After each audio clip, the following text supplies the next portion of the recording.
بسم الله الرحمن الرحيم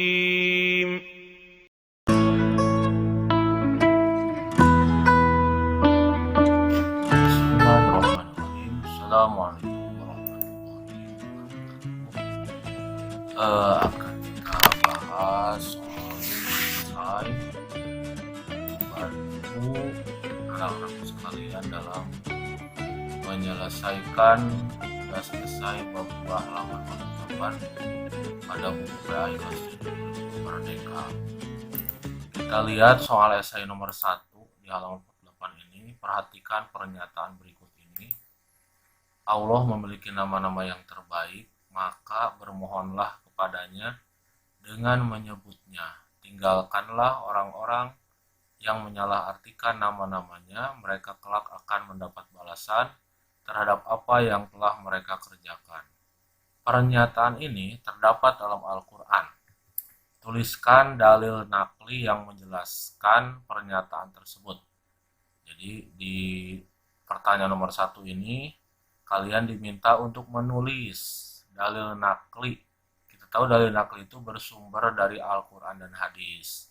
Nah, ini adalah dari Al-Quran, ya, merupakan terjemah dari surat Al-A'raf tentang Asmaul Husna. Nah, kita lihat jawabannya adalah ini. A'udzubillahi minasyaitonirrajim. Walillahil asmaul husna fad'uhu biha wa dzarul ladzina yulhiduna fi asma'ihi sayujzauna ma kanu ya'malun. Shadaqallahul azim. Ini ayat, kemudian terjemahannya pada soal yang tadi. Ini jawabannya. Ya, silahkan ditulis ayat ini untuk jawaban nomor 1.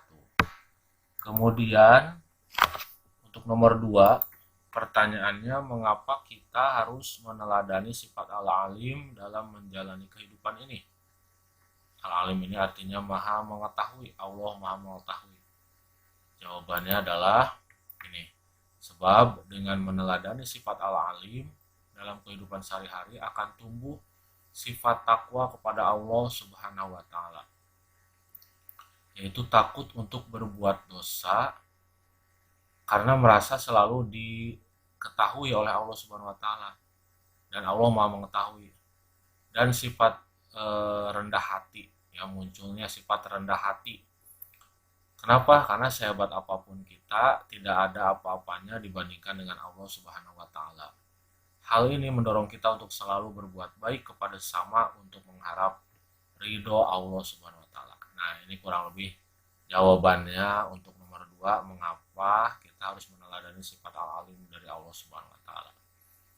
Kita melangkah ke pertanyaan berikutnya, itu pertanyaan ketiga. Mengapa kita harus meneladani sifat Al-Khabir dalam menjalani kehidupan?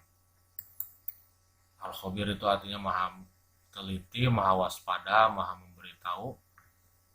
Sebab dengan kita meneladani Asmaul Husna Al-Khabir dapat menumbuhkan perilaku ikhlas berbagi ilmu pengetahuan yang dimiliki kepada orang lain dan menumbuhkan sikap muraqabah, yaitu perasaan senantiasa diawasi oleh Allah Subhanahu wa taala.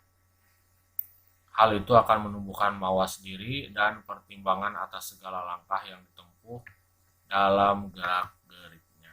Inilah jawaban nomor 3. Kemudian kita berlanjut ke pertanyaan nomor 4. Tuliskan 3 contoh perilaku meneladani sifat As-Sami dalam kehidupan sehari-hari. Ya, As-Sami itu Allah Maha mendengar. Inilah kurang lebih jawabannya. Contoh perilaku meneladani sifat As-Sami dalam kehidupan sehari-hari yaitu pertama, mendengarkan, ya, karena Maha mendengar maka mendengarkan dengan seksama ketika guru sedang menjelaskan pelajaran di dalam kelas. Nah, ya, jadi contohnya ini, dengan kalian menyimak penjelasan dari guru merupakan perbuatan meneladani As-Sami, sifat Allah Asmaul Husna As-Sami. Kemudian yang kedua, mendengarkan dan mematuhi nasihat dari orang tua dan guru. Kemudian juga menjadi pendengar yang baik ketika ia sedang membutuhkan teman bicara. Oke, inilah jawaban nomor 4. Nah, kita lanjut. Sekarang pertanyaan nomor 5. Tuliskan 3 contoh perilaku yang mencerminkan keteladanan terhadap meneladani sifat al-basir. Al-basir ini maha melihat. Contoh perilakunya adalah melihat kebesaran Allah Subhanahu wa taala dengan melihat alam dan seisinya. Nah, ini salah satu perilaku meneladani al-basir. Yang kedua, menggunakan mata untuk melihat hal-hal yang positif. Ya, jangan lihat untuk hal yang negatif atau maksiat. Yang ketiga, memiliki pandangan jauh ke depan untuk hidup yang lebih baik. Jadi memiliki visi jauh ke depan. Itulah kita menunjukkan perilaku meneladani sifat al-basir. Nah, itulah solusi atau jawaban soal esai ya, dan pembahasannya untuk bab 2 Asmaul Husna halaman 48 buku PAI Kurikulum Merdeka kelas 7. Tetap semangat dalam belajar, jangan lupa sholat dan ngaji setiap hari. Terima kasih anak-anakku sekalian. Jangan lupa like dan subscribe channel dari Bapak ini. Channel SW Channel atau Samsul Wardani Channel. Assalamualaikum warahmatullahi wabarakatuh. Selamat